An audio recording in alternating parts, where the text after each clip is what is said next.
Hello, Internet denizens, and welcome to Dragon Tavern with myself, Oliver Dungeon Master, and Dave.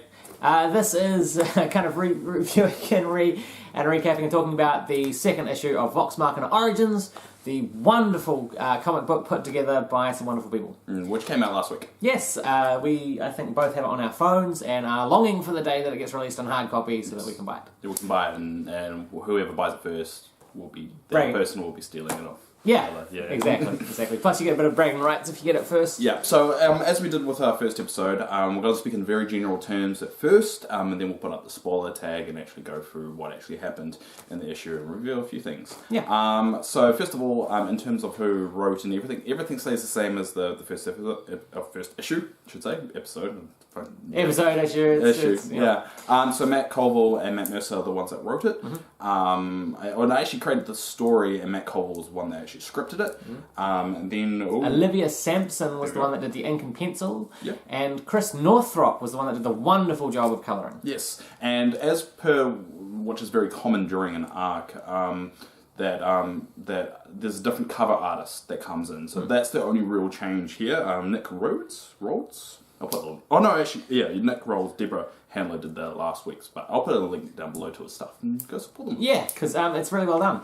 What did you think of issue 2? Okay, so we'll speak in general terms what you know from the cover. So obviously this is a Grog and Scalan issue. Yes, focusing on them because, as we know, Vox Machina Origins has not started with them all together. We're getting to that point. We're getting to that point. So we do kind of learn the personalities of these two characters. I think it did very well showing like the growth of the fact of they're not quite where they are when we watch it on Critical Role. Showing their personalities. It's a very talking episode. Issue again. There was some cool blood and gore, which I liked. Yeah, always good blood and gore. Yeah. But yeah, there's a lot of talking, a lot of kind of showing Scanlan's kind of basically his main tool. Yeah, which is his persuasion. Yeah, exactly. His way of spinning words and talking his way out of almost any situation. We also get really the personality of Scanlan through this, and I couldn't help but every time I read Grog or Scanlan, in my head, you have the voice. You have the voice. I did think they did it very well at scaling the two characters. Because sometimes you forget they're not the same size. Gnome and Goliath. There's a huge, and I think they did a very good job of showing what size a gnome is in comparison to a Goliath. In my head, though, I had Scanlan with a lighter coloured hairdo. Really? Darker. Yeah. Oh, darker. When I said lighter. Oh, yeah. But yeah, it was wonderful. How about this? Did you like this one better than last, or how would you rate it? Personally, because of the blood and gore and the personality of Scanlan, I preferred this one. I'm kind of mixed on it. Yeah. I mean, I love them both. But yeah. It's like if you compare them both, there's elements from both I would put above certain things that happen. The second read through, I enjoyed it a lot more. Yeah. I think it's because at the start it gets a bit jumpy, you're a bit confused of what's actually going on. But then once you kind of figure everything out, it makes a lot more sense. So when you reread it, you enjoy it a lot more. So I'd say from that angle, I enjoyed the last one before this one. But to be honest, it's like saying what is the best apple out of all the best apples. It's clearly Royal Gala. But anyway, exactly. So there was some really cool moments. I think Chris Northrop does a wonderful job of the colouring of the comics. Yes. In the first one, good tone. Yeah. In the first one, we saw a consistent palette of the world, the town that they were in, which was like muted blues and muted greens, very, very moody, very deep, very beautiful. And then at the starting of this one, we had these beautiful reds and golds and such, which just lit up the page. And I think they did a very, very good job at the cameo other Vox Machina character that's in this issue. I think they did a very good job of one, including him, and two, and also the personality they came across, and I think it was very kind of that character-esque. To speak in generalizations. Overall we liked it, and obviously we can't wait for the next one, and it's really exciting to know, because at the end it teases what the next issue is going to be about. So looking forward to that. As always, they're getting released on a monthly basis, so we've got another 4 weeks, but it's 4 weeks to read the first two again. Yeah, we don't have Vox Machina. We don't have any Critical Role campaign to follow at the moment. No. It's nice. Leading up until the restart of the new campaign beginning of next year. It's good that we can still have some new, original, fresh Vox Machina content. All right, let's go. Spoiler tag. So we're gonna put the spoilers up. There's enough warning for everybody. if you're by this point and you're still watching, you're going to be upset though. Spoil it, but it's your own fault. this is us putting responsibility onto you, the viewers. This is officially us saying the next group of this video is spoiled. Yeah, and if anything, always go support the original content. Link down below to actually purchase a comic. We want more of this stuff. We really enjoy it. And to be honest, I think they've done such a great job. Even non-critters can get involved. So exactly. And it's also a good way to bring in your friends that you want to become critters by just slyly suggesting a comic book. And then say, oh, it's based off of this web show. And they're like, what? Yeah, exactly. Cool, so spoiler time. Yes. We start with Grog and Scalan, classical Grog and Scalan style, discussing whether or not to ring this bell. Yes, so they're actually in the middle of a heist of a temple. With the Temple of the Fish God. Yeah, and they were with another party, or members that we're very unfamiliar with. Well, I'll say very unfamiliar. We are unfamiliar with them. Yeah, a couple of Gardish type people. Yeah, the kind of paladins, I believe they reveal themselves as. There was a bit of spell casting that took place. There's also a mage with them. Yep. But yeah, Scanlan can't resist pushing the button, so he rings the bell.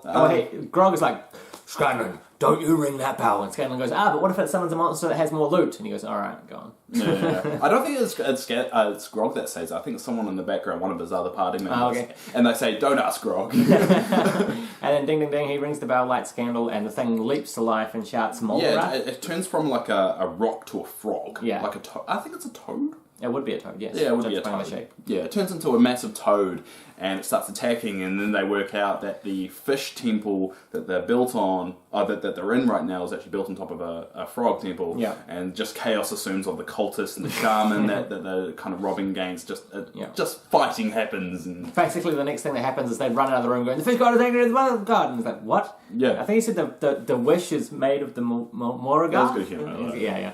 But then comes some quite cool Grog, awesome action shots of him like just cutting and tearing through these people, and you've got like limbs and no loss of blood. There's a whole bunch of splatters and stuff. And the shaman gets eaten by the frog. Yeah. And then the shaman blows up the frog, and then Grog kills the shaman. Actually, what I really liked was the depiction of the spellcasting. You had, I think it was one of the shamans, and I think it was a scene, had these wisps of like blue trails of arcana coming from each hand that just looked really cool. I think it was the shaman. That was really cool. But essentially, they beat the cultist kind of fish people. Yeah. And the shaman. Murlocs, probably. Murlocs, yeah. And also obviously the toad explodes. Yeah. So they ended up winning the day, beating the temple, and getting the artifact we find out that they were employed to actually find. And there was also a statue there with the ruby eyes that they kind of pry free. And they also find a small vial of liquid. Yes. Which we do realise to be the swamp water from, or certainly the poison within it from the first comic. Which we discover, which obviously Scalan and Grog don't know that, but we know that as readers. Yeah. It's audience privacy, I think it's called. Exactly. Great employed technique in storytelling. Yeah. So after they've kind of got the loot, they head back into Stillburn. So it turns out the temple that they were raiding was just outside of Stillburn. And they go to the alchemist, who we met in the first issue, of them trying to figure out what this vial actually is. Now, at this point, when they return to Stillben, the colour palette goes back to this muted blue and muted green, the same one that we had while Vax and Vex were in Stillben in the previous episode, which is a really cool consistency, and it's an easy way just to flick through the book and go, oh, that's where they are. In the same way that there was someone put through a spectrum, little slivers of each scene in Harry Potter, and someone was like, oh yeah, the blue and white scenes, that's Hogsmeade kind of thing. You can easily tell where they are just by the colours that are going on in the panels. They do a good job with another series, kind of like 13 Reasons Why. I know it's a very controversial series, but what they do is in the flashbacks it's a lot brighter, and in the present day it's a lot darker because it's after the what's happened in that. So it's kind of like the same kind of thing. It really shows where they're at. I really just do love Chris Northrop's colouring. It's bright, it's vibrant, it sets a really nice tone for what's going on. So they go to the alchemist, and it turns out Vax and Vex from the past issue were right. There were assassins at that alchemist place. Yes, 6 of them. And Scalan kind of takes a peek in, goes, all right, you guys can talk. Yeah, let me do the talking. All right? Actually, you guys talk. Yeah, exactly. So they kind of try and run away. The assassins come out, and more chaos ensues. They cuts and carves. Grog is at this point Grog goes into his rage for the first time. No, that's a bit later. That is a good point. Grog is resisting going into a rage, which shows a bit of character development as well. Yeah. So I kind of like that aspect of it. It's very subtle, and it'll be interesting what happens because rage obviously makes you look bigger. Yep. That's how I could tell he didn't actually rage because he doesn't visibly get bigger, you know? Yeah. Well, yeah, it's got, Yeah. They kind of defeat the assassins. Scalan distracts one of them, where Grog what does he say to distract him? I can't remember. Because Vash... Vash gets... Yeah, so just to recap, Vash, their wizard, the one that's with them, gets choked and killed. And then Scanlan kind of like points behind him and goes, a lich resurrected Vash, and now he's a lich. Yeah, and then he goes, and he goes, idiot. And Grog just decapitates. There we go. So they realise... Scalan does a bit of investigation, finds that they're not part of the Clasp, and if we follow a Critical Role, you know the Clasp is a group of assassins. They also have a tattoo in the middle of their back, so Scanlan cuts open the armour and sees that there's no Clasp tattoo. Yeah, so that they know it's not tied in with that. So they go to the pub after handing in the reward, handing of the artifact back to the church. They kind of go to the pub and just celebrate for a little while because, that's what you do when you're the heroes of the town. Correct. So Scanlan plays a bit of songs in classic bard style and gets the old place riling up. And that's when we meet... Tiberius Stormwind! There we go. Wonderful to meet you! Yes. We meet Tiberius, and he talks to Scanlan for a bit, a little backwards and forward, and ends up Scanlan sells the vial that they found over to Tiberius because Tiberius explains about the curse and realizing it's not a god that's influencing the town's actually been poisoned, and that's why all the newborns were being dropped in there. And they take the vial, and he talks about his compatriot has this theory, which we know is Keyleth. So he takes the vial and goes off. And, he mentions essentially a druid who has the theories about the poisoning. He gives Scanlan a diamond for the vial, and Scanlan is happy to sell this thing because he doesn't know what it is. He doesn't really care. He's got the rubies and stuff. He thinks it's just a vial, so he sells it to Tiberius. And Tiberius, I think Scanlan says to Tiberius, "You seem like a useful fellow to know," because he did have a bit of information at that time. And at the end of the day, they're still mercenaries, Grog and Scanlan. This is just a job for them. They don't have any emotional investment. But earlier, we do notice that Scanlan doesn't take note. The town is a little bit kind of groggy and kind of he influenced. Says, have the people of this town always been like this? Like, sad and reserved? And, And I did like the bit of comedy they had is when Scanlan and Grog were introduced themselves to Tiberius. It's like, I'm Scanlan Shorthole, and this is Grog, and then there's two assholes in the back. Yeah. That was really good. I like that. I also really liked just the way it was drawn at the tavern. It did have this very warm, crowded, noisy kind of thing. I could almost hear the sounds of the tavern just from the panel. So they go back with the money and them being a little bit more richer. And then they have an argument whether to stay in the town without the two paladin peoples. I actually wrote down one of their names. One of their names was Arnicor? Arnicor. Anoko. Anoko. That's a good name. That's one of the paladins, and they want to leave. And we actually have a lot of name drops here, like Whitestone and Corral, just about where they need to go to, but Scanlan wants to kind of stick around. They are the heroes of the town. They kind of want to embrace that for a little while. And I think Scanlan also wants to help these people. He sees that there's a need for someone to step in and do something. He doesn't mention that. He's kind of just subtle. He's being very subtle that he wants to stay here, and maybe that is his intention. But then a guard walks up, a watchman, and demands to have that vial, and then Scanlan obviously doesn't have it, so he kind of sweet talks him around. But they kind of work out that he's not actually an actual watchman. Some of my favourite lines from this scene is, I am going to go and convert gold into urine through the process of ale, or something similar, and we didn't do it unless you owe us money, in which case we did do it, and it's already been done, and you should pay us. A lot of Scanlan mannerisms. Very Scanlan. I did also like that meta comedy again, is when the watchman comes up and demands for that vial, Scanlan goes, these two are not going to say anything else for the rest of the scene. And they don't say anything for the rest of the scene. It's great. Very meta. But after discussing with the guard and kind of making a semi-deal of getting paid up front, and then they're going to deliver the vial, Scanlan says, we're not going to give him the vial. We know he's not actually what he says he is. However, he's thought of a plan. He's going to actually steal the vial back from Tiberius to sell it to this one so they can get more money. So essentially they get double paid for it. So even though he knows he's not part of that, he still wants to get paid. And and essentially they walk out of the tavern, and that's it. That's episode 2. My God, what a fun episode. Issue. I've started doing it now as well. What a great issue. Very, very beautifully drawn. I feel like the outlines themselves they almost look like they're clean lines, but the way they're shaped almost looks sketchy, like it's been like a rough sketch, but then defined. It's just this really alive kind of. That's how comic books are drawn. No, but I mean like it looks kind of like the lines kind of jut a little bit, or they're not perfectly straight. They have that kind of. I don't know, that kind of rougher feel to right? them. Yeah. No, I'm just saying, it makes the scenes come alive when someone is swiping through the air and there's like, you can see the action itself being... I think it flowed really, really well. I love that comic. I've read it a few times now. I did like the whole, Scalan and Grog are still out for themselves. There isn't too much of a kind of we're doing it for the greater good kind of mentality yet. But you do see signs of it here and there. Yeah. I think it's definitely a very origin story, which is exactly what they go for because that's what the title is. And I think the only person that we haven't really seen yet is Pike and Percy. Well, they don't enter in until after Vox Machina is formed. Right. So it's a question of whether that actually comes into play or not. Yeah. Or I wonder if there's going to be any foreshadowing. I think there might be a cutaway or two. Yeah. I think there might be a cutaway or two. And also Tiberius. I'm so glad they include Tiberius really into the story. Yeah, absolutely. And it's very exciting to see them. I just want them to meet and get together, but it's going to be fun watching that. Yeah, so the next, they gave a little hint of who they're going to be focusing on next, and it's going to be Tiberius and Keyleth. Yeah. So we've got two parts of Keyleth. We've got a part of Keyleth's story and part of Tiberius' stories of what they were doing, but when they come back together, what happens and whether we see the other members of Vox Machina kind of collide and actually interact. I think that's going to happen at the end of that particular issue, but I mean, we're not even halfway yet, and it's really, really enjoyable. Yeah, it's also really cool. I have it on my phone on Comixology, and it's just nice when you're in a waiting room or a bus stop, just flip through and get some Vox Machina.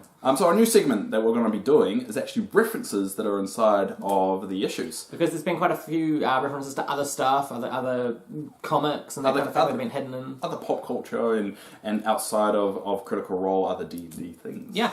So that's going to be one of the things we do here on the Vox Machina Origins review. Yeah, so if you do have any ones we have missed, definitely mention them below and we'll bring them up in a future episode. But keep in mind, we just found these on Reddit, and these are the ones that I have absolutely confirmed. So, because there was one that's a bit wishy-washy, so that I have left off, and I'll mention that at the end. And we don't want to say things and then find out that it's not true, because that's my... Yeah, because that's what we normally do, and we never recon it. We both do it, we're both guilty of it.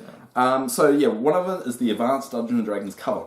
So when they're in the temple stealing the rubies, it's actually a reference to the cover of Advanced Dungeons & Dragons. Which I do believe was 1974 was the original Advanced, came out I think 3 years later. Yeah, I'm going to have to double check that. I will be putting a picture here, as you probably can see right now, of what the cover actually looked like, so when you're actually reading it through, you can kind of pick up that. Yeah.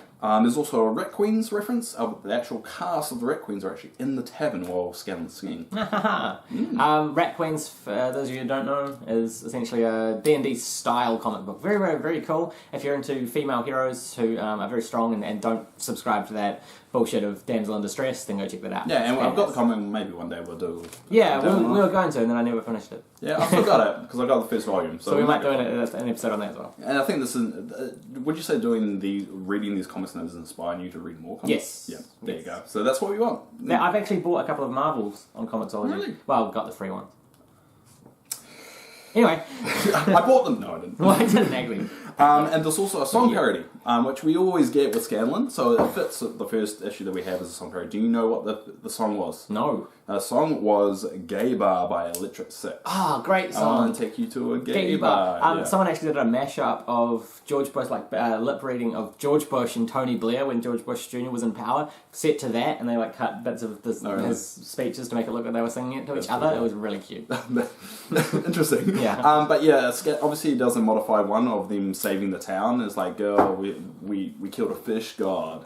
A fish god, fish god. I loved the song. I did not pick up the... Yeah, I found that on Reddit. I didn't pick it up in it either until someone pointed it out on Reddit, and I was like, oh, there we go. Thank you, Reddit. Yeah, thanks, Reddit. And also, we got a lot of Exandria Place references, like Whitestone, Ancreal. We even get Wildmont. Yep. Which has an E in it.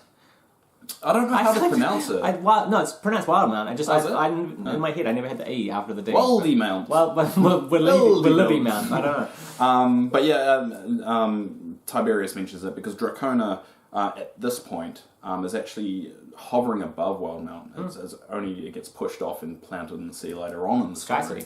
Yeah, so that's a nice little reference there. But those are all the references I got that we found. If there's any that we've missed, put them in the comments, obviously. Definitely. And we will try and verify it and then mention them in the next episode. The next month, when we do issue 3 of it, and I'm really, really enjoying it. Overall, it's fantastic. Really good. And you're right, it's a great way to A, get people into Critical Role, and B, get people into comic books in general, because I've generally only been a manga and graphic novelist, but yeah. And I want the individual issues. I really want the individual issues. As soon as they're available online, I don't care what I'm doing, I purchase them. Have you seen like how I frame my comics now?